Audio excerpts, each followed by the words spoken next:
So I'm just going to follow Bryce's excellent example because he did wonderful last week. Thank you. He was starting with a prayer again. I thought that was a good, maybe I should have not started the broadcast until we did that. Oh, well. Bryce, would you mind offering one? I can definitely do that. Okay, thanks.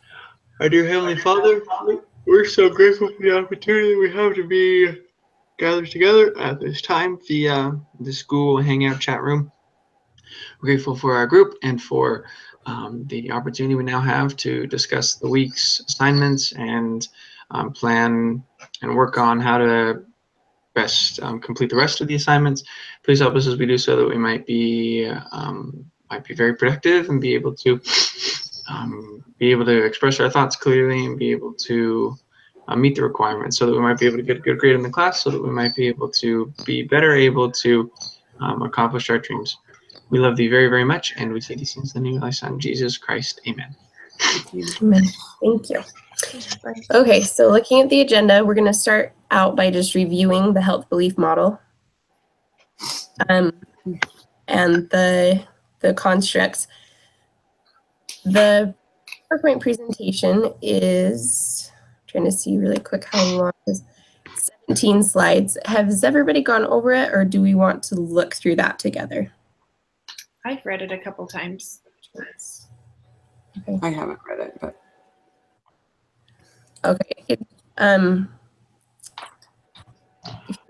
you want to pull that up, maybe we could talk through it really quickly. I think it answers most of the questions. We need to summarize how the model works, discuss the processes and how they relate to the stages of the model, and discuss the types of interventions that move people through these stages. So that is found, I believe, in the it's in the relevance instructions. in the relevance. I think so. Yeah, I Okay.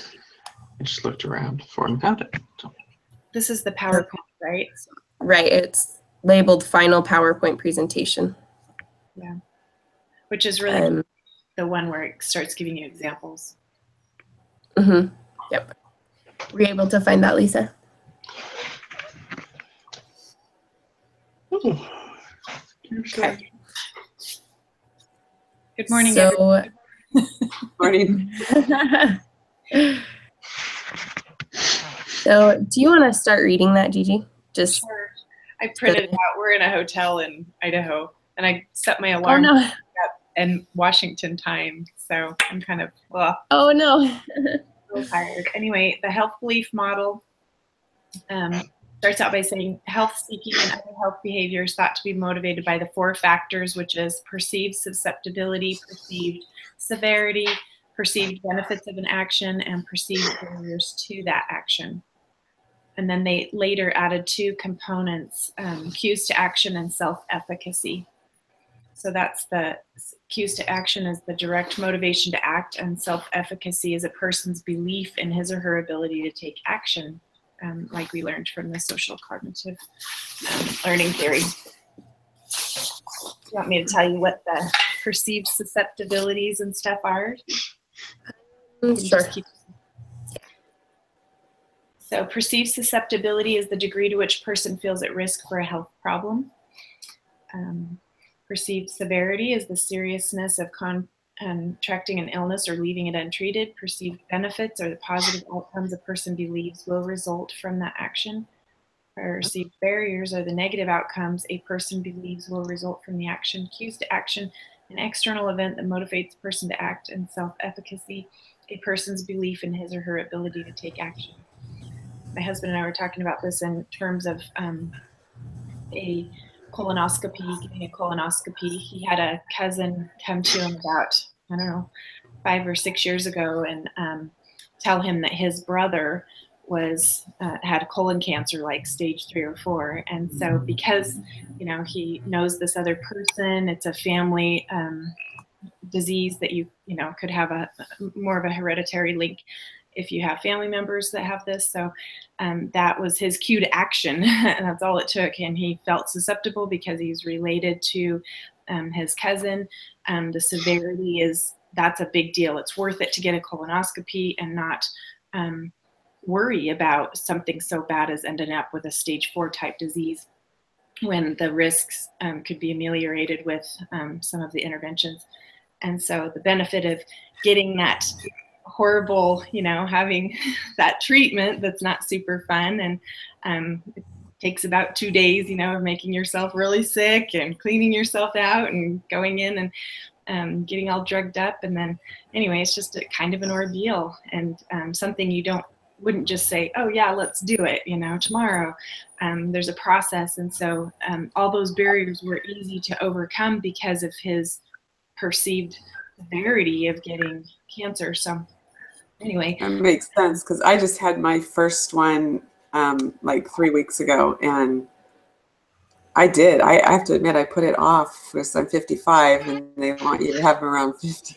And I put it off just because of really fear of never having it, having one done, and hearing of other people's experience. Stories, yeah. And mine was probably as bad as it could be. I was throwing up at the end, and it's like, oh man, I can't do this.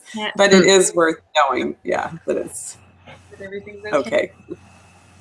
Excellent example, Gigi. Thank you for sharing that. So the discussion we're supposed to have is about underage youth getting tattoos. Honestly, I had to do a little bit of research. Never been interested in getting a tattoo, so I wasn't super clear on what exactly the health risks were beyond dirty needles. But what I found is that that's the main thing. You can get an infection even from sterile needles because it's a piercing and creates a hole in your skin barrier. It opens you up to a lot of infection, and there's always the danger of non-sterile needles or whatever getting a bloodborne disease. So in case anybody else didn't know that. Lisa, do you want to read the quote on part 2 from right there? Read and discuss the following quote. Sure.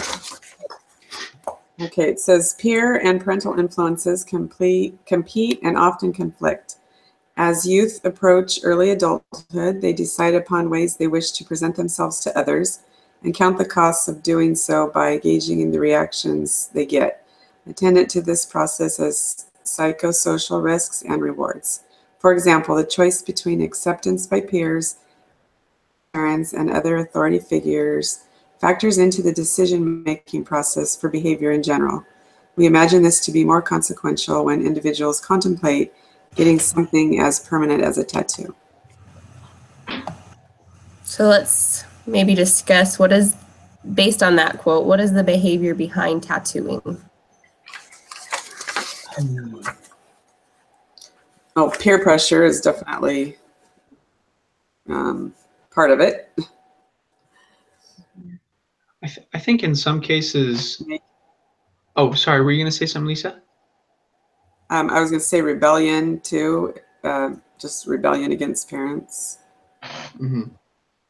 I was thinking of the health belief model. There's all this wonderful things that educate you and make sure you stay within some good boundaries. And it seems like tattooing is a willful step out of those. I mean, you ignore the susceptibility, like, this tattoo parlor won't give me HIV. I won't get hepatitis B from this, or and to begin with, those diseases aren't that bad. So it's like people are like putting up all these blinders to the dangers of it, and just like you said, they're giving in completely to peer pressure and not considering everything that might come alongside it. And who knows, maybe it's just the safest thing in the world for somebody and everything goes well, but that's probably not the case for everyone. That's kind of a scary concept. I think teenagers are a unique group of people to begin with because they have that sense of invincibility that I really won't get anything. I'm a teen, like, right. I'm invincible. People my age don't get sick. Right. Yeah. Right.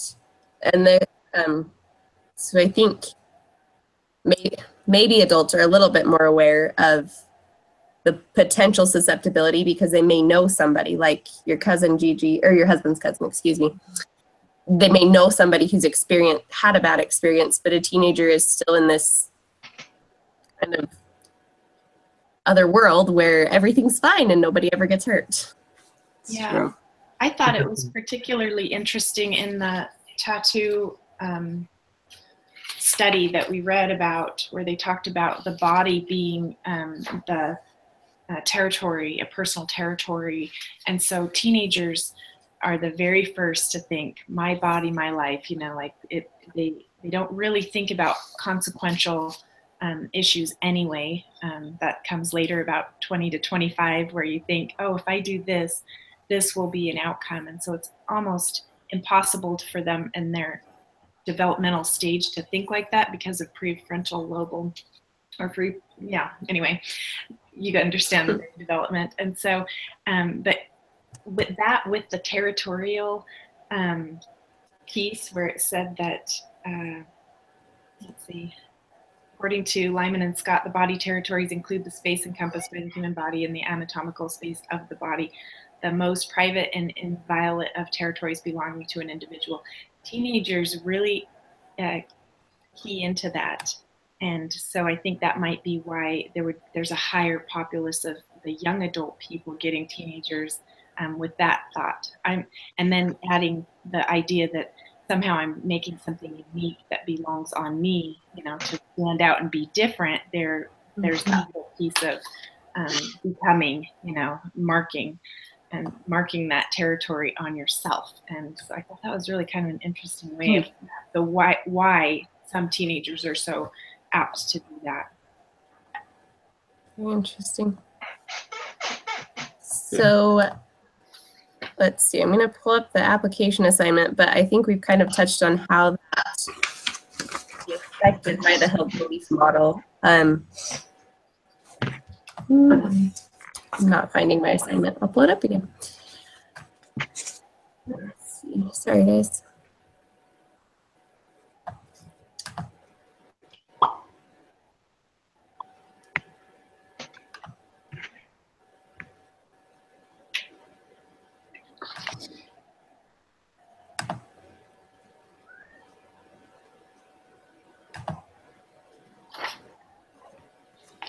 Here we go.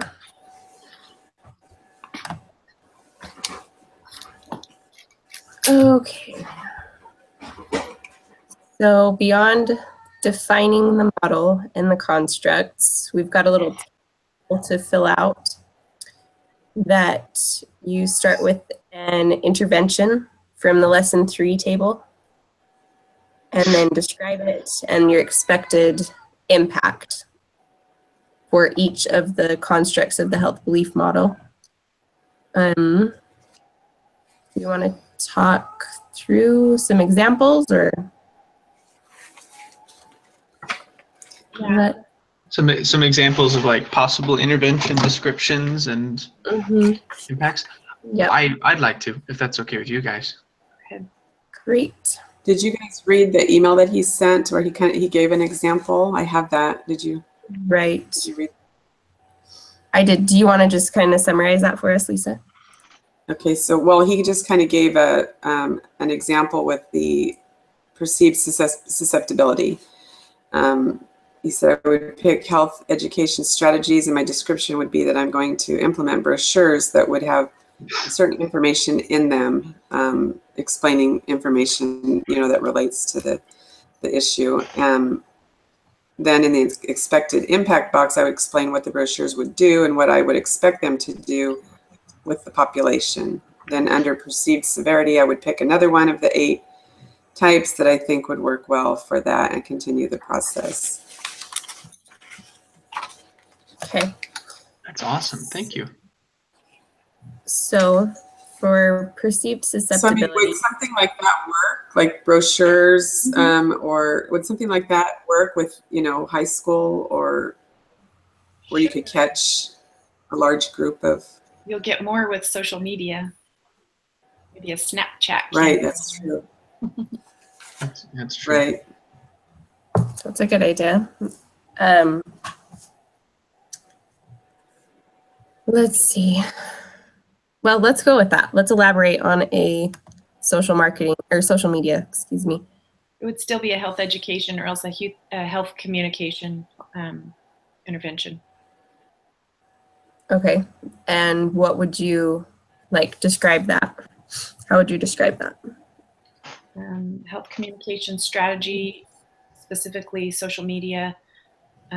We could, and more specifically, maybe you could say Twitter or Facebook, or I just think Snapchat is one of those things that more young people are using. My millennial children are, and teens. I think that if you did a focus group with teens that are for and against, and that might be the social activity, might be a kind of a primer intervention where you get group think, where the kids come up with ideas about what would work and what would appeal to them, certain images. I mean, even I don't know if you guys have ever seen this, but have you ever seen the Facebook pictures of the failed tattoos? And everybody shares it because it's funny. So it's like no regrets, and they've spelt regrets wrong and it's permanently tattooed on your arm. And those are funny things that people share. And then as people are sharing it, it's disseminating information. Unfortunately, you can't compel them to share. Like, you would have to have some sort of a structure of first getting out all of the information and then allowing them to kind of let it spread like wildfire. So I don't know. Those are my thoughts. I wonder about sharing in a forum in that kind of a setting, not necessarily just tattoo fails, but people their age who have experienced negative health outcomes because of tattooing, because of infections that you could get from tattooing. To show like having them share. Well, finding news articles or descriptions or whatever to show them this could happen to you. You're not immune.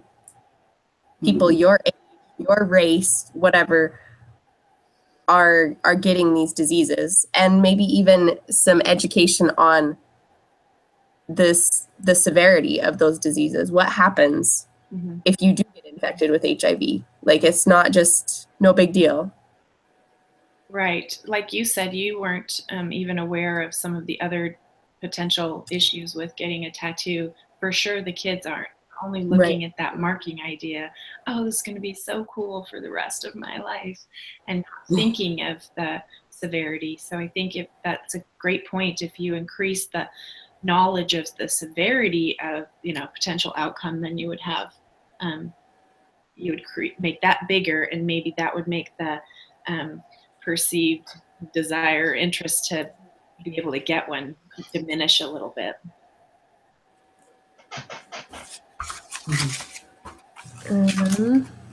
So on our table where it says identify the target population we're working with, obviously teenagers, just or high school age teenagers. For the description, do we pick one of these things, like either health education strategy? Yes. A health communicate. I put this just because somebody mentioned it. A health communication strategy based on Facebook, Twitter, Instagram. That's assuming we want to go the social media route. But is that kind of like the level of the broadness that we're going for? Are you talking about like the target population? I'm trying to figure out how to structure the table right here, in the first box where it says identify the target population you're working with, and then does it? Oh, never mind. I just figured it out. Thank you. Okay. Thank you for allowing me to talk. Just talk. No worries. So I mean, we can have multiple interventions. Is that right? Throughout the table? I think you're supposed to find an intervention for every step. Right. Each construct will have a different or own intervention. Correct. I already turned in my homework because I'm supposed to be having a fun birthday weekend with all my kids. Oh, so no. Happy birthday. Thanks. Awesome. And ultimately it said that was an independent assignment that we had to work on. So we're kind of on the same group. Okay. That's kind of the format throughout for all 4 weeks. We'll meet every Saturday morning to talk over the relevance portion is discussing the model for that week and kind of just trying to teach each other and make sure we're all clear on that. And then the second portion is to go over the application together and try to help answer questions, but we individually all turn in our own assignment. Okay. Right. So anyway, that's at least what I did with that table. I put my health belief model table from lesson 3 up and, this, and then I tried to find interventions that matched that idea. It wasn't super easy to find one that was different for every single one of those. And I kept coming back to social activity, the communication, and the health strategy as some of the other ones. However, the policy one is a great one because if you, or at least I thought it was, if you change the policies as far as for legalization of tattooing young adults, maybe the parent has to be there or certain forms that have to be filled out so that the tattooing facility would have less liability as long as they were in compliance, with this. And then also those steps might become a little bit of a barrier for the kids, maybe having a better discussion with their parents, whether or not that was something they even wanted to go through it. My personal belief is that if a parent has a tattoo, they're probably not going to make it a very big barrier for their kids to get a tattoo. On the other hand, maybe it's a tattoo they got drunk in the military or something and regret it, and then they would dissuade their kids from participating in that behavior because it's something they wish they hadn't done. So you have a couple of different things to affect the belief barriers there. I think it's interesting. Part of the assignment is to talk about weaknesses of the model. And as you were saying that, you're totally right that it would be awesome if they did, and it would affect probably a portion of the population to have to talk to their parents about it.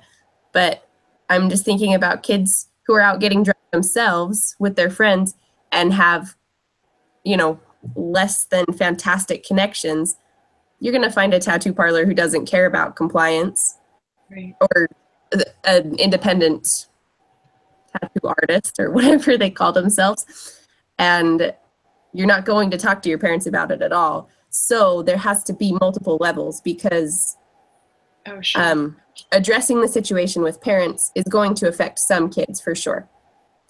But if they don't also have some education about it, there's going to be missed. Yeah, that makes sense. With most teenagers, at least in my life, I feel like if it's their idea, it's a great idea. They believe it is. If you can get them to buy into something one way or the other, think about it. Church, if you can help them get to a place where they have their testimony, they're going to, live the way that they believe. And same with the tattooing issue. They were going to do what they want to do, just like you said. Right. There was one place in this big thing, I'll try to find it, but it seems like I found the key in my mind is that if you can prolong them getting a tattoo, the chances of them getting a tattoo later diminish. And so there's just that bubble. So that's where a policy or some sort of a regulation that's, that type of intervention really becomes key. Because if you put the culpability on the independent tattooing artist or something, you could kind of stamp out some of that, drive some underground, but you will eliminate the vast majority of people being able to just get a tattoo without like a process of a 3-day on a whim. Are there regulations, in general with the tattoo parlors, or kind of sounded like there was guidelines? The only thing I know is that we wanted to get our girls' ears pierced, and they wouldn't let little kids in the tattoo parlor. Not that was the first place we went, but there's nowhere else in Logan to do it unless you pay $60 a person at Claire's. So we looked into tattoo parlors, and they wouldn't let my 4- and 6-year-old even come in. Okay. Not with an adult or anything. So there's something in place, but I don't know this. Yeah, the specific regulation. Just with needles and the, Yeah, Right. using a how needle, they, it's a surgery. Honestly, it wasn't somewhere I was like dying to take my kids, but we were just Yeah. looking at, Probably weren't too disappointed. yeah. The girls weren't thrilled, but I was okay with it. So you Just went do them at home, right? Just kind of MacGyver Yeah, it. they Get out of talked here. about that. I had to take a toothpick away from the 6-year-old. She had convinced her sister to sit still on the Ouch. bed and I'll do it for you. So oh, he that's how didn't even have ice and an apple. They need to watch Parent Trap. If we're gonna try this, you've got to at least do it right. It's one thing to take your own tooth out, but to go that far, that's a whole nother level. I totally had my Yeah. friend in junior high pierce my ears with a needle and a potato. And it was because Oh my goodness. my mother wouldn't allow me to do it. And so I spent the night with her and we pierced my ears. Oh my goodness. So you lived through exactly what we're talking about right now. Did it anyway, right? Found a way. Oh At man. least you didn't get a tattoo, right? Right. Yeah. I had to go get mine done on my 18th birthday when I no longer was under my mom's rules. She wouldn't let me either. I had to be 13 before I could get my ears Yeah. pierced. I think we're going to move it up to 8 and then we'll just go somewhere, Ogden or Salt Lake, and get it done. Not in a tattoo parlor. Yeah. That works. Well, I don't know how many of you guys were here when I mentioned this. I think definitely Lisa and Erica, you were. But Gigi, I've got to go. I have to work at 8, and I hate to leave at such a crucial point. I feel like we're just getting down with the table and whatnot. But if you guys would be able to, if assuming this would be appropriate and you guys would be willing, could one of you guys email me the product that you guys put together after talking, or at least any maybe notes that you guys talked about following that? I mean, my understanding is we don't complete the whole table together, but if you guys have any tips or anything that I'll miss, if you guys could email me that'd be really fantastic. I can just send you the link to the rest of the meeting. Oh, holy cow. I'll That's be like 1,000 recorded. times better, because then I don't feel like cheating. I can watch it and I can Right. work Right. along with it. Kind of Yep. like there. I'll just send you the link. I think we're pretty close to done, so you've been here for most of it. Yes, sweet. Okay, well, I have got to go. You guys have the best day ever. Gigi, have a good birthday weekend. Thank you. Mhm. You're welcome, and I'll see you guys next week. Okay, bye. Okay, bye. Bye-bye. Okay. What's your actual birthday, Gigi? It was yesterday.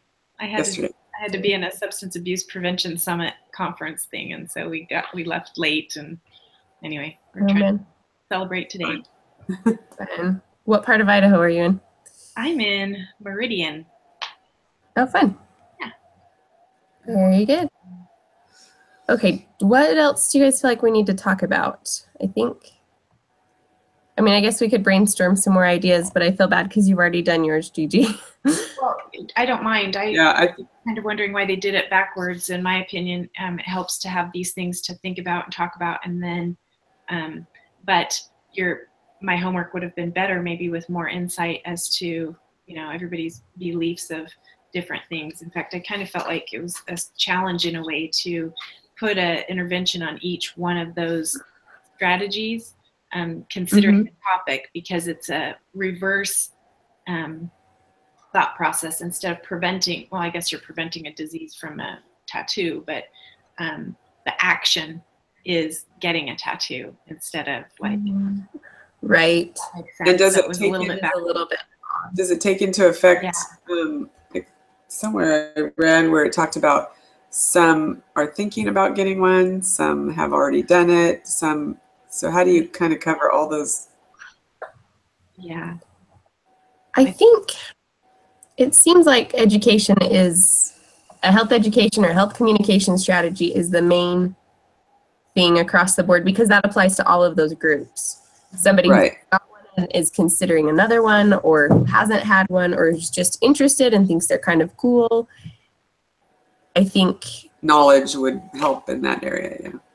it would help everybody just to have a better, more clear understanding. Mm-hmm. And it may not even stop them. Maybe it'll just get them to a cleaner, more professional tattoo parlor. Right. That would be an improvement. Even the knowledge of knowing, yeah, or maybe before they wouldn't even think of a health issue. You know, a teenager might just, oh, this is fun. Right. This is what everyone's doing. Let's go get a tattoo. Maybe the health part of it would never even cross their mind. Right. Right. Or the I risks. think that's the case. That's at least the case with teen smoking. You know, they never think for once that they'll be addicted, that that'll be a lifelong thing. The thought here is the same as a tattoo, you know, that smoking will be with you forever. You know, you're making a life-changing decision when you decide to try it, not knowing if you'll be one of those that's addicted in 3 cigarettes. Right. That you bring up a point that I was going to share too. Another thing you could educate them on, not just the health side of it, but just the permanence. Are you sure that you want to pick something when you're 15 that's going to be on your body when you're an adult, trying to get a job, you know, marrying somebody that's going to see that, or what? Like, I don't know, even just educating about like job interviews and professionalism. And if you're going to get a tattoo, what is your plan for covering that when it's not appropriate for the situation? That might help. It's really interesting to me. Some of them. I don't know if it's like this in Idaho, but I am surprised with the amount of people that are hired with tattoos. I mean, in California, it's like go to a store and they're just completely covered, and you can't discriminate against somebody with tattoos. And the only time that you have, if it's open still from being pierced and scabby or whatever, you have to wear the sleeves to cover it because of bloodborne illness, you know, passing to other people. If you're working in food, right, athletics, something where you might come in contact with people, or but that's it. I think other than that, you can't say, I'm sorry, that's not appropriate, or that doesn't fit under your uniform, or, you know, whatever. Right. You can't do that anymore. See, it's just such a change. I just know when I worked as a CNA right after I graduated from high school, the CNAs who had the tattoo sleeve, and even a girl who just had a little one on her bicep, that had to be covered. So even in the middle of the summer, they had to be wearing long sleeves down to their wrists. And I don't know, I'm sure the anti-discrimination laws are there, but I think it just is a matter of professionalism. If there's a choice between somebody with a full sleeve tattoo and somebody who doesn't have one, with all other things being equal, the person without is going to get it. Yeah. So, great point. So just sharing that with kids, they're not kids, teens. Obviously, I should not be talking to them right now because I would insult all of them. I would not have appreciated being called a kid when I was that age. But the teens, if we could educate them on, you know, potential job loss, opportunities lost based on this decision, maybe that would be another avenue that would help some of the kids who were not kids, teens, who were less worried about the health risks. Right. Right. Well, I maintain that kids, they are kids actually. They could be my kids. Right. They don't think about consequences. It's almost impossible for them to think about consequences. If they think about tomorrow's consequences or something, if I don't get my homework done, then I won't be able to play in the game or something. Somehow they can think of short-term consequences, but not long-term. And so maybe in one of the interventions, you could consider a more short-term intervention like that, maybe days of work or having to wear a long sleeve when it's hot, or, you know, something that immediately affects them because of a tattoo, and not how funny and saggy that tattoo's going to look when their body starts, you know, drooping 30 years. So, yep. The consequence level. I heard where they talk about Tweety Bird getting a tattoo of Tweety Bird turning into Big Bird. Oh, yeah. Well, I had a friend who had a rose tattooed on her hip bone. She was in beauty pageants and everything. She's not a member, not that matters, but she had 5 kids, and each time, you know, she stretched that thing out, the rose, it doesn't look like a rose at all, you know, and it's horrifically disformed and stuff, and that could sure, a before and after of what tattoos really do happen, where you put them on your body matters. And Right. have you guys seen the Tattooed Mormon, that girl? Heard anything about it? Yeah, it's kind of interesting from her perspective, choices that she made before she joined the church and stuff. And that is an interesting thought for behavior, that we don't know who we are when we're teenagers. We don't know what things in our life, what will become necessarily. We can hope to have ambitious experiences in our life or be something great. But one barrier that we might be able to address is that you might prevent that opportunity to get hired, that even if they have all the laws in place that you can't discriminate from somebody, that person hiring is making a judgment call. And if they don't like the image that you have tattooed on your arm or your face or whatever, the judgment call will be against you. And for whatever reason, that might be something that kids would consider preventing, closing a door that would really give them an advantage in life. And even like you talk about long term, if as a parent, then later in life, it might be difficult to discourage your own children from getting a tattoo if you have them, and that may be a regret. For some it may not ever be, but for some people it might be a regret when they're an adult then, and have to say, I know I shouldn't have done this, but I did. It might be harder to convince them. For sure.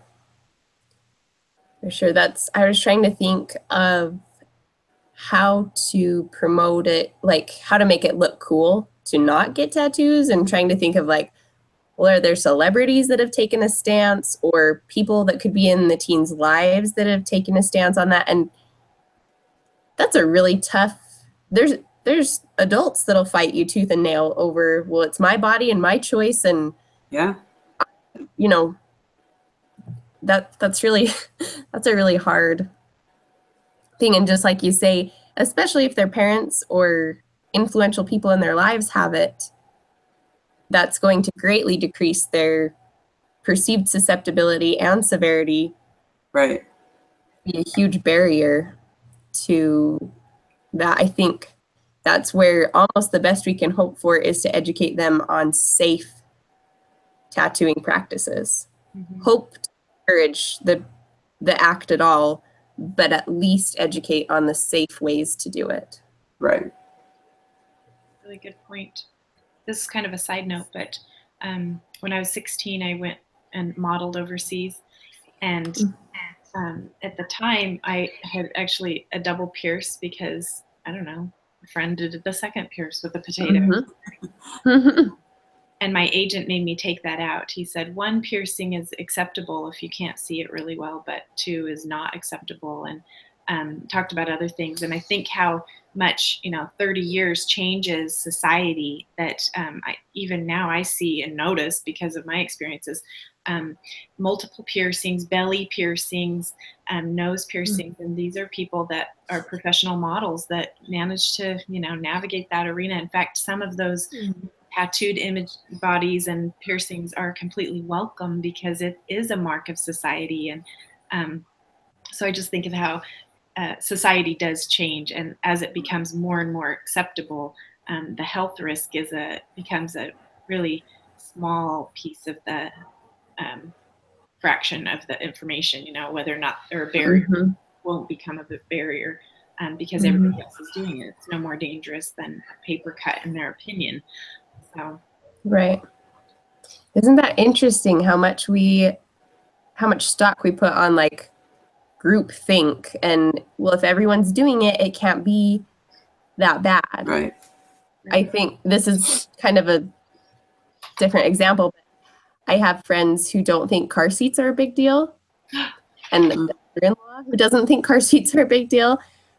And I can't tell you how many times I hear about, well, our kids never used them, or we're just driving to the church and I just want to pull my hair out.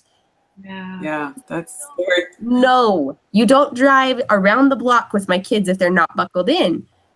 Yeah. But they are so caught up in, well, how many times does it really result in an accident? And they're not thinking about the real statistic.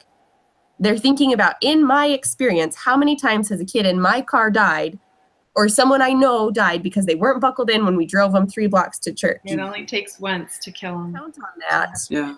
The same. We count on that rather than the real dangers. Yeah. The same logic is used with people who drive drunk or intoxicated in any way, impaired driving. They did a study, just came from a prevention summit.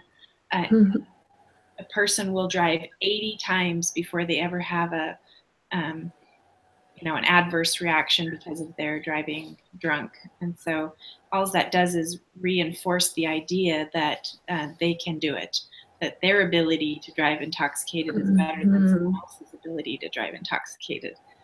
And so Wow. you'll always have a fraction of the population that thinks like that, you'll have the rule followers, and then you'll have the ones that think, not me, it won't ever happen to me, until it does. Yeah.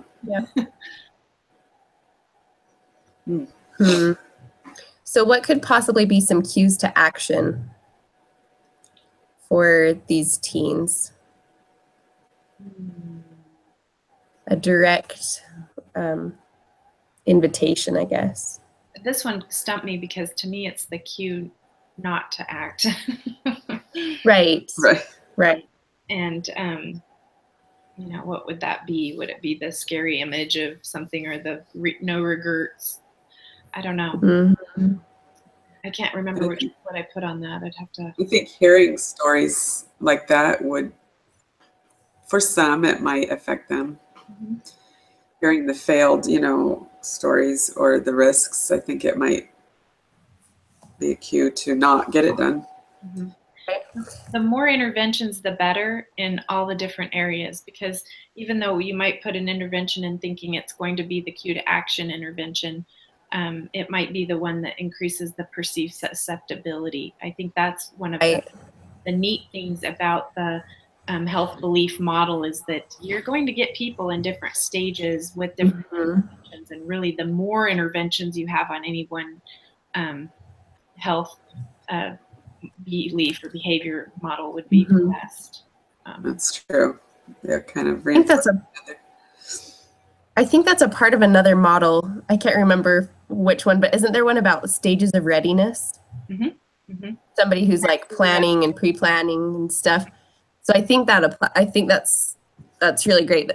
It just depends on where they're at. But an education in an intervention aimed at any of these constructs might hit somebody at just the right time, when they're ready to take a step or not take a step, decide not to do something.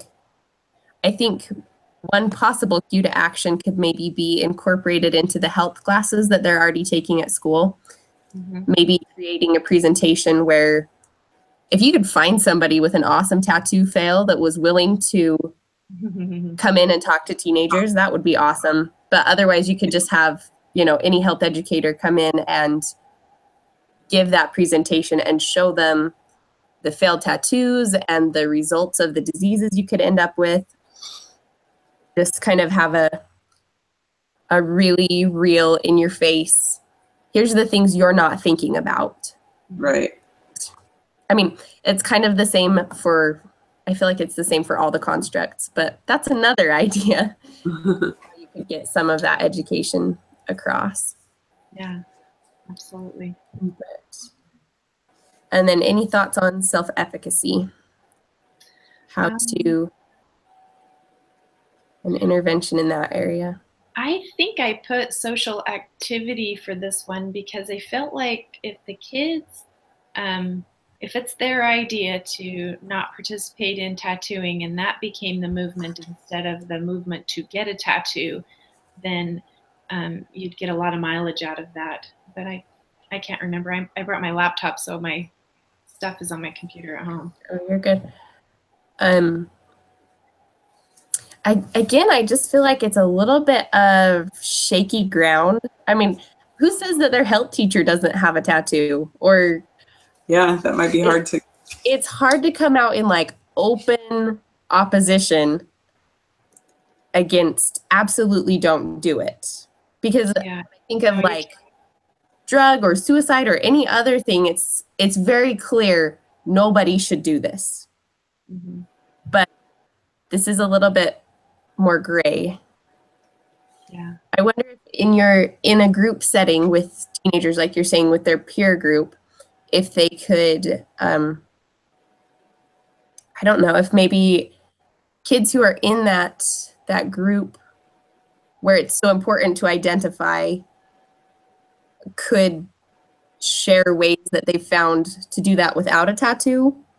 I don't know if that's going to start like now everybody wears a red handkerchief or whatever. That's probably not a great idea, but. Well, you bring up a great point. That's gangs identify themselves with colors and symbols and marks. We have a dress code at our school to try to eliminate some of that, and they will still stick a red bandana in their back pocket and then flash, Mm-hmm. Lift up their shirt, Mm-hmm. when they're trying to show people which side they're on, and Mm-hmm.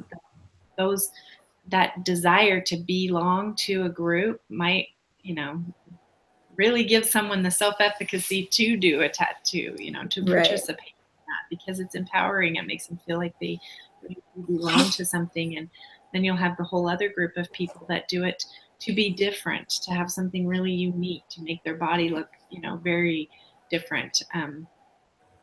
I don't know.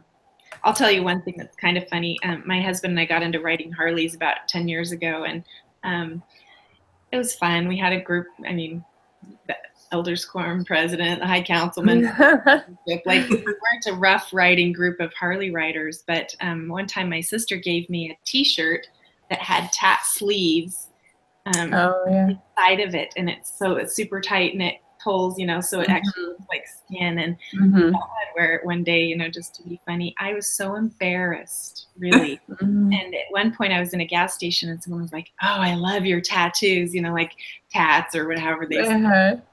And like, I just remember kind of shrinking inside, like, this is not me. This is just has nothing to do with who I am. I was so, I was disgusted in myself that I even allowed myself to pretend to be part of a club that I didn't want to have anything to do with. The Harley thing was one thing.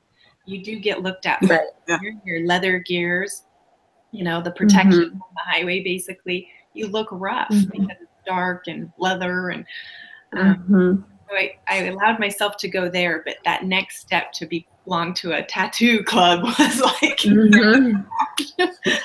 but some people would love that attention, that, oh, nice tattoos, and so every person is going to have their own level of why they participate in certain behaviors based on how it makes them feel. If they're getting the recognition as a really positive, great thing, or if they're looked at like scum of the earth, it's going to.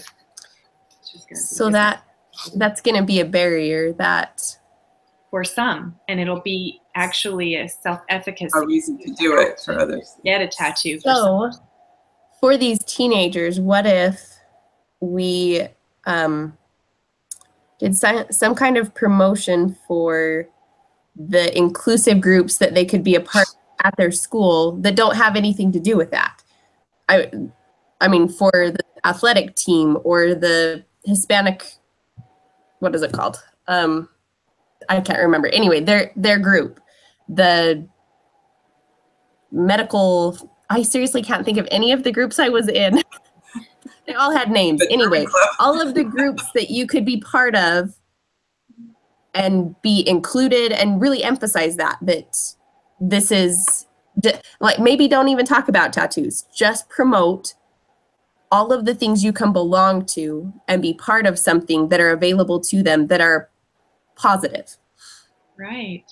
Yeah. And maybe it won't catch everybody, but maybe that would be enough for someone to get the self-efficacy that I'm part of, because that was huge for me in high school, being part of a group. I was a drama geek and I loved it. I was very much so part of a little clique that I belonged there, and I was like these people, and we were in something that not everybody was in. And that maybe offering that, showcasing that to some of the kids.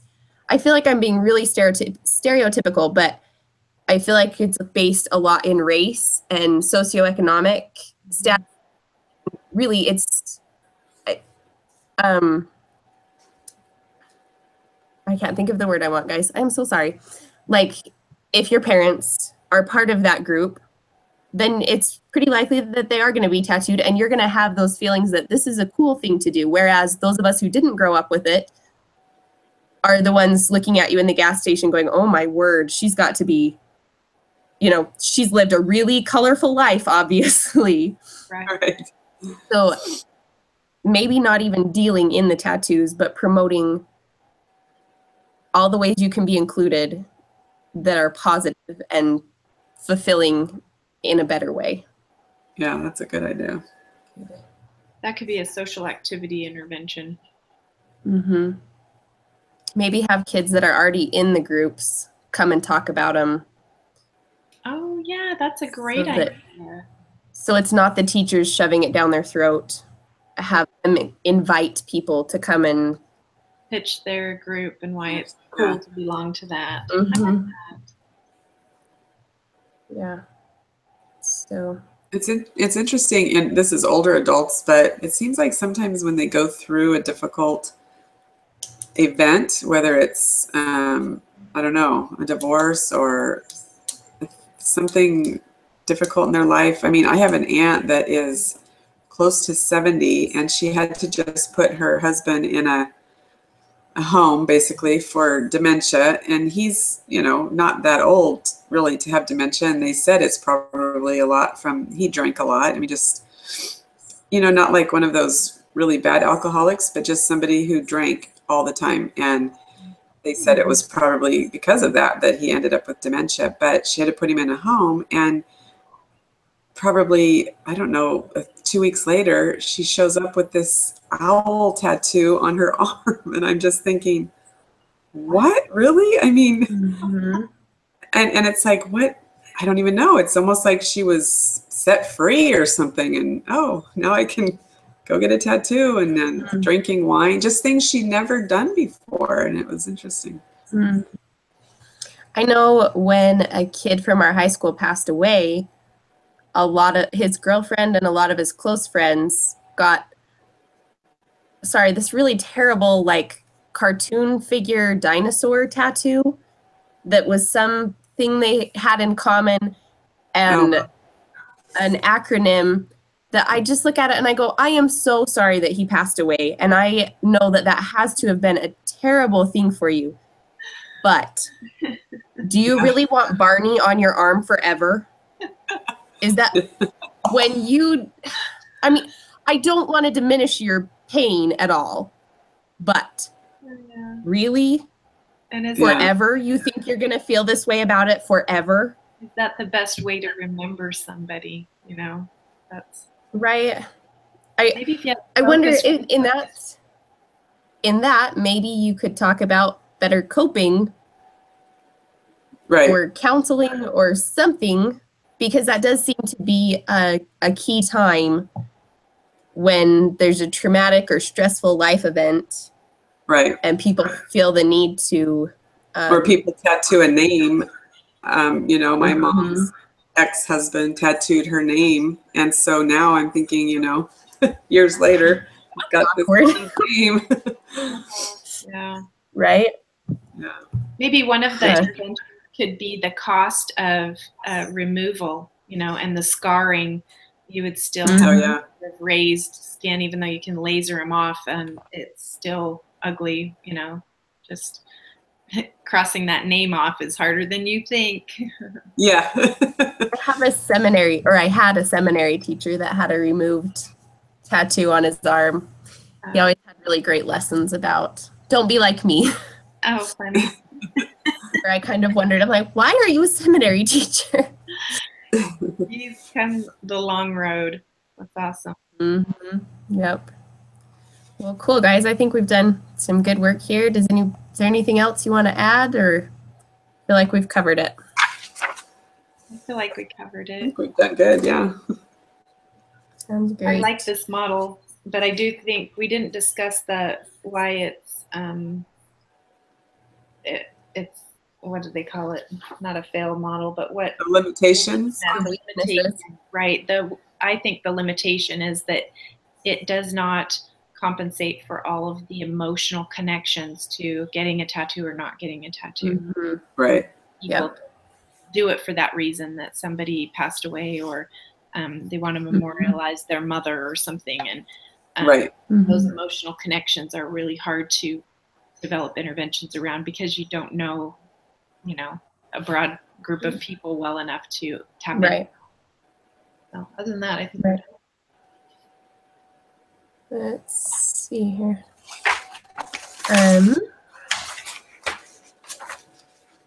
Yeah, I agree. Great. I'll be the group leader next week. You want to do it next week? Okay. I'll go last. Hopefully by then I won't be so nervous to do it. Yeah. Okay, I'm going to stop our